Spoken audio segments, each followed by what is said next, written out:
ô bạc cầu loan hàng nông mà hàng trái cứ chỉ đây và nếu cầu loan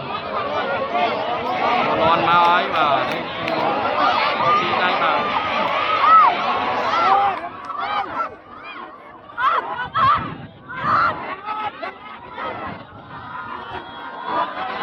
nói mà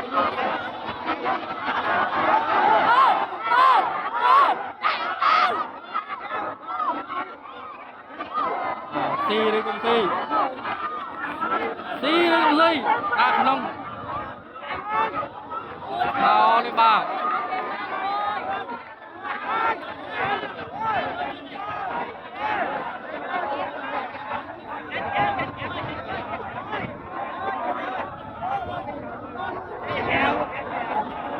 và hàng trái nhé mà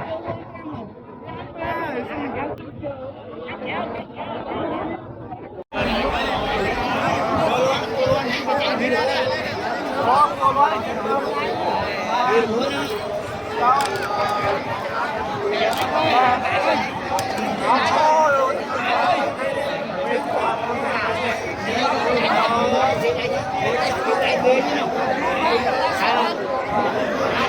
Ghiền Mì Gõ để không bỏ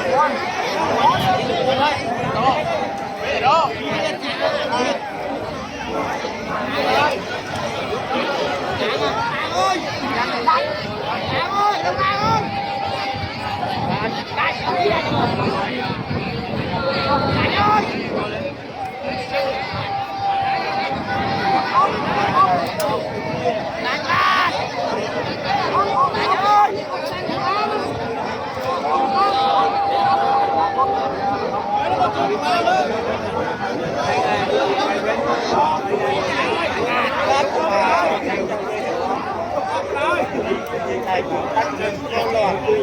video hấp dẫn.